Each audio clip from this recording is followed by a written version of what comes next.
Oh, the weather outside is frightful, but the fire is so delightful. Since we've no place to go, let it snow, let it snow, let it snow. It doesn't show signs of stopping, and I brought some corn for popping. The lights are turned down low. Let it snow, let it snow, let it snow. When we finally kiss goodnight, how I'll hate going out in the storm. But if you'll really hold me tight, all the way home I'll be warm. The fire is slowly dying, and my dear... Good morning, everyone. What's going on? As usual, I'm still trying to get the hang of this. Gosh darn it. China's infiltration is undeniable, but no one at all is in a position to do anything about it, or really is making any kind of moves to do anything about it. And I think, not that I think that that's weird, I think that that's completely on brand and not surprising if you've been paying attention to what's actually going on in our country for the last, 5, 10, 15 years. And I wish it weren't so, but here we are. More loans for Canada Post. They need $1 billion more to keep the lights on, I guess. And at what point do you say, we've got to mothball this whole thing. It's not working the way we intended it to work. And we should just stop spending bad money after good. War in the EU. Maybe the powers that be in England and a whole bunch of other places are talking about how the EU is going to be experiencing war like our parents felt, or grandparents. And my grandfather was a gunner in the Second World War on a convoy vessel. And so do you think that the West is ready for that? The population mix is not a population on war footing, if you ask me. Same in England. The only people who look like they're ready to fight a war are the migrants they're importing. I wonder why. That's weird. Alberta is putting together their prosperity project. They've already got their prosperity project going. Saskatchewan has a prosperity project that's getting up and set up and running. And so I can't wait for the Ontario one. Where's the Ontario prosperity project to unseat these people who have stolen the country and the province that used to be such a great place? I hope we're able to figure out a pathway back. Anyway, there's lots to get to. Let's get to it. First, we've got to start with floor crossing and China and the impacts and what do we know? And is there any way to stop any of this? It looks like Carney's going to get his full majority now. So look out. Very, very concerning. Matt Strauss says, seriously, how can you say this on December 2nd and then join the Liberal Party 10 days later? Canadian voters are owed an explanation from Ma. And he says, the Liberals do not represent Team Canada. They do not represent average, hardworking Canadian. They represent the most ancient of feudalisms with a fake paper economy bolstered by something that very nearly approximates a slave system. And so they want, and I've heard before, they want the native reserve system put on all of Canada because that way they have a lot more control that way. And while you don't speak out against the people who are, signing your paycheck weekly, right? Chris is reminding us that we've known for years that China has infiltrated our government, and CSIS has been warning us and has leaked things. And what have we done? Unfortunately, we've been unable to use that information to effect. And here's the reminder. Chris says, today seems like a perfect day to once again remind everyone that former CSIS officers stated that they can prove that every federal government from Mr. Mulroney to Mr. Trudeau has been compromised by agents of the CCP. Notice how nothing was ever done about it. Nothing. I want to be very clear. We can prove that every federal government from Mr. Mulroney to Mr. Trudeau have been compromised by agents of the Communist China. Every government were informed at one point or another. Every government choose to ignore CSIS warning either by negligence, self-interest, or partisanship. Every government were infiltrated by agents of influence acting on behalf of the Chinese government, and we knew who they were. I want to be very clear. We can prove... And we knew who they were. We knew who they were, he says. So we didn't do anything because it's so much worse than we know. Pocket Aces says, funny how this just disappeared. Toronto Sun headline, name them. Lily page 5, Trudeau must reveal which 11 federal candidates China reportedly aided. Canadians or Canada deserves it. And we never heard. And we've had how many elections since then? 1 or 2, many elections. Just gone. Poof, gone. And we're all goldfish, so we forget. And they play on that. Antonio says Canada's dirtiest secret just got a British Columbia sequel. The same whistleblower who exposed how every prime minister since 1984, that was the video we just watched with Chris, has been compromised by foreign powers, now points to the next phase. British Columbia, under Dave Eby's NDP and First Nations reconciliation framework, is quietly becoming Beijing's backdoor into Canada's resources. While you were told DRIPA and UN DRIP are about Indigenous rights, the reality is darker. BC First Nations have their own official China strategy since 2011, which is a national security concern. Come on, guys, seriously.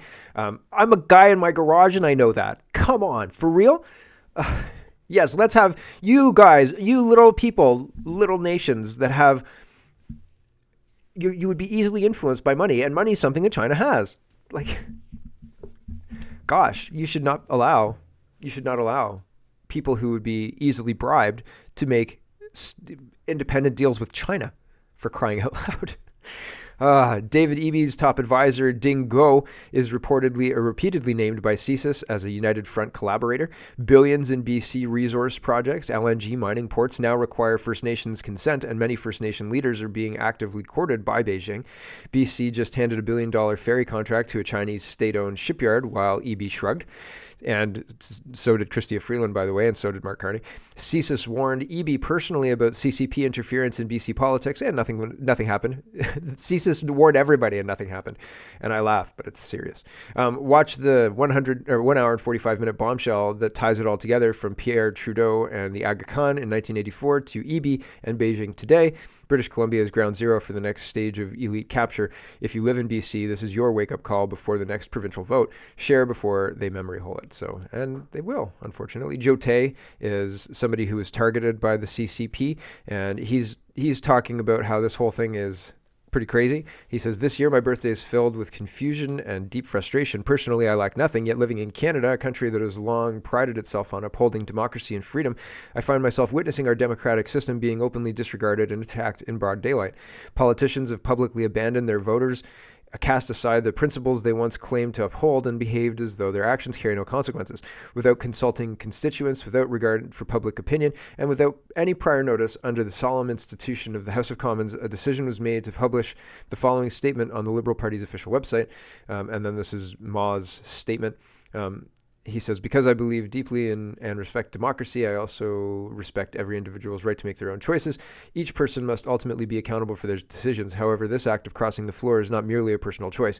You represent the voices and aspirations of more than 27,000 Conservative voters in Markham, Unionville. Every ballot is sacred. Voters entrusted you with their votes and sent you to the House of Commons to speak on their behalf. This announcement is not simply a matter of switching parties, it's a complete betrayal of the trust placed in you by the constituents, and a betrayal of the democratic system that this country is duty-bound to respect. Even without invoking broader national principles, integrity toward voters and accountability to voters should be the most basic requirement of anyone who chooses to enter politics from the very first day towards themselves, their constituents, their party in Canada. As a member of Parliament, you did not uphold the commitment you swore to when taking office, to represent voters and defend democracy. Instead, you chose to ignore the democratic system, failed to close its loopholes, and actively trampled on the democracy Canada holds dear." And there's more, but you get the point, right? Like, so people are not happy with this floor crossing. Concerned Citizen, or Concerned Canadian, says MP crossovers where elected members of Parliament switch parties midterm undermine democracy and electoral integrity in several key ways: betrayal of voter mandate, government instability, promotion of corruption and opportunism, weakening of party discipline, erosion of public trust. So, and also, a lot of people are saying, oh yeah, it's part of the system, we shouldn't allow it. I think they're missing the point. The Conservative Party put effort into electing people who knew they were going to do this. This is not something... Ma went to the Christmas party the day before he crossed the floor and was acting. He's an asset. He's like the James Bond or whatever. He's a political asset moved to Canada from China and utilized by China to make sure that their pick can more easily mold the country into communist China, hence the speech laws that are coming down the pipe, it seems, unfortunately. I hope I'm wrong about that.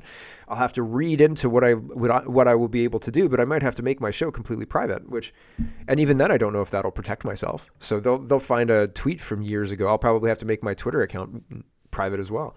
So it is, who wants to go to jail, right? Like, it's very, very frustrating. But here we are, and people still don't take seriously what's happening. And they still don't take seriously the warnings from CSIS. And we're in a very bad way, a very, very bad way. Andy Lee has pictures of, who is this? She says the consulate taking pictures with Canadian politicians signals to the community that the PRC has influence and control over access to these political figures. So these guys take pictures and they circulate these pictures, and it's part and parcel of the MO, and they're doing this on purpose. Sam Cooper says key analysis, community pictures absolutely mean something in the PRC United Front tradecraft. Tradecraft is another word for spying. The Linda Sun case in New York had a core piece of evidence of the New York senior government staff at an anti-Taiwan rally in 2019 beside a China Hometown Association leader. I'm 100% positive similar 2019 era photos of Fujian Chamber CCP police station suspects standing with key politically connected Canadians exist. They are the power brokers and vote delivery mechanisms between the Consul General and the Canadian politicians. This is a systemic problem in Canada, and our lack of a registry now appears to be a critical failure of the leadership of Mark Carney. Sir, do you have a response? If so, I'll write about it. And no, there's no response. It's all on purpose. He is, it seems, an asset and not of Canada. And not of the EU either. Sam Cooper says, too close for comfort, Carney's floor crosser comes from a riding tainted by PRC interference, People's Republic of China. And here's the Sam Cooper article. I'm not going to read it right now, but it's quite a robust article. It's not behind a paywall, and I'll read just a little bit of it to give you a taste, but the link is in the description. The Bureau says, too close for comfort, Carney's floor crosser, blah, blah, blah. After the Chang Tay controversy in Markham, Unionville, and unresolved 2021 vote suppression claims, Michael Ma's defection turns a fraught riding into a lever for near majority power. And there's more. Hold on, we're not done the series of tabs yet. There's more. It's not just this. Mark Carney's minority government is now one seat shy of a House of Commons majority, not because Canadians changed their minds in an election, but because a newly elected Conservative member of Parliament, Michael Ma, has crossed the floor to join the Liberal caucus. Floor crossing is legal. It is one of those Westminster quirks that can be permissible while still corroding public trust, especially when it is used to rewire the meaning of an election after the ballots are counted. My preferred way to describe this is slow election theft, 6 months later, 8 months later, whatever it is, but this is not what we wanted, and they've engineered a majority out of a loss. A minority is supposed to be a forcing mechanism. It compels compromise, check government's overreach and corruption, and makes Parliament matter. A majority for Mark Carney, whose government hasn't put to rest serious ethical concerns carried over from the Trudeau era, does the opposite. It concentrates power, streamlines the machinery, and reduces the opposition's ability to constrain the executive. Canadians understand the rules. What they reject is the idea that rules are the same thing as legitimacy, especially at a time when Canada's own security agencies have repeatedly warned that hostile states are probing and exploiting weak points that fall outside of election periods, such as candidate nominations or leadership races, and when the government itself publicly confirmed an active transnational operation targeting Conservative federal candidate during the 2025 campaign. Michael Moss says he crossed because he wants practical governance and because he believes Carney is offering a steady approach on the economy. It's entirely possible that this decision is purely personal and political. There's no evidence Ma was under any external influence. But the seat Ma represents, Markham Unionville, sat at the center of the 2025 campaign's most explosive foreign interference controversy after Liberal incumbent Paul Chiang mused to Chinese language press that his Conservative rival Joe Tai could be turned over to Chinese diplomats to collect the Hong Kong bounty on him. In that context, Carney's decisions to welcome a floor crossing from Chiang's former riding demands deep scrutiny. And there's more, so check that out if you're interested. Andy Lee says, it's just the NDP member of Parliament, Don Davies, who sits on our NSICOP, National Security and Intelligence Committee of Parliament, chilling with Xi Jinping in China. Everything's fine. Move along, right? So these kind of situations, these people don't work for us. Who do they work for? The people they're taking pictures with. Right there. That's who they work for. Not us, not the Canadian citizens, unfortunately. Harman says, I don't usually weigh in on floor crossings. MPs are free to make political choices, but this one has to be said plainly. This move is fraught with illegitimacy. Markham Unionville is not a normal riding. It has been repeatedly flagged for foreign interference. It produces candidates like PRC-aligned networks, and Mark Carney's personally backed a Liberal MP who brushed off remarks about handling a Conservative opponent handing a Conservative opponent to the CCP as just joking. Now, from the same riding, a post-election floor crossing pushes Carney to the edge of majority power. Given how shrouded this riding has been, the only legitimate path forward is a by-election. So maybe, do you think they're going to vote Liberal? The elections are rigged. So just FYI, the elections are rigged. Mr. Sunshine Baby says a Conservative MP told the National Post's Chris Nardry that 2 more MPs will join the Liberals. Chris is a solid reporter. This is legit. Mark Carney will have a majority coming this spring. I hope not. Here's CBC talking about that, and another guy talking about the dangers of that. Here we go. Carney's moving closer to a majority government through defection rather than election. So he needs one more seat. They seem to have targeted Conservatives to round out the caucus. So, I mean, how confident are you, Adam Chambers, that you won't lose one more? Because it only takes one more person to join Mr. D'Entremont, and it's a majority government for Mark Carney. Well, let's just take a step back. You know, Mr. Carney, of course, is obviously trying to achieve a majority government.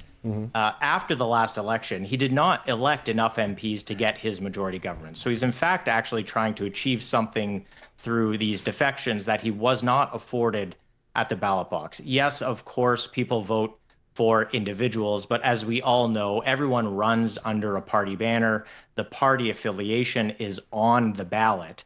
And so I think, you know, what the Prime Minister is trying to do, he's trying to actually get that extra seat so that he can avoid accountability. If you look at some of the bills that he's bring forward, take the budget bill as an example, the fact that there's a provision in this budget bill, which they did not brief parliamentarians or the press on, that would allow any minister to waive penalties or fines against corporations and without any justification for why they need this power. I think these are the kinds of the reasons why the Prime Minister is trying to get the majority government. He barely shows up in question period as it is today. If he gets his majority government, he'll be able to do this without any checks, without any accountability. And I think that's what the official opposition is here to do. It's supposed to make sure that the government is operating in a way that's appropriate and is held to account at every possible standard. And they're not. But I think it's sabotage. They have infiltrators in their caucus, and they're actors who, when they're activated, do what they're told, like cross the floor. Scott says Trump is going after Venezuela and others to drive CCP and other influence out of the Western Hemisphere. Yet Canadians think that they can continue to let China have their claws in the United States' closest neighbor, and there won't eventually be similar, mostly economic consequences. Canada's pride and naivete, combined with its ruling class's hate of its own people, will be its eventual downfall. The center will not hold. Yeah, you can't actively hate your own people and steal taxes from them while promoting a replacement population and think that there's not going to be some serious problems. Wealth Moose says, reminder, before the rebrand, there was this. A Canadian journalist was fired over a scandal involving art sales linked to Mark Carney while he was the governor of Bank of England. This isn't just ancient history. This isn't ancient history. It's about judgment, transparency, and patterns of behavior. Canadians are being asked to trust a man who has never fully explained past controversies, only move past them. Leadership isn't about polished speeches. It's about answering uncomfortable questions. Why hasn't he? So Canadian journalist sacked in scandal involving art sale to Mark Carney. And wasn't that Evan Solomon? And isn't he the Minister of AI now or something like that? Pretty interesting stuff going on there, if you ask me. Here's Cat Canada, and we've got to talk about Alberta. And Cat Canada says, Acting Chief Terry V says no to the federal and Alberta Memorandum of Understanding, no to increased production of the tar sands by 100 million barrels a day, no to lifting the tanker ban, and no to Pathways carbon capture. And Woman Exists says, I do not believe in a democratic society. There should be a hereditary veto right given to a select unelected few. Yep. There you go. That's not how this works. So great. Thank you for your input. Now be quiet. We're going to build a pipeline here. CBC Watcher says this is the way. The federal government has the jurisdiction. If they really wanted to, they could just build a pipeline, provided that the duty to consult with and accommodate Indigenous peoples was satisfied, right? So there are checks and balances. You can build a pipeline as long as these First Nations were consulted with and satisfied. Keep in mind, no reasonable interpretation equates Section 35 of the Charter to a veto. What if you're never satisfied? Are you then engaging in bad faith? And then do you have an arbitrator come in and say, you can accept this or I'm going to force it on you? That might be what it is. Instead, the Memorandum of Understanding is baked with so many conditions that the Liberals have effectively laid the groundwork for how they're going to fail.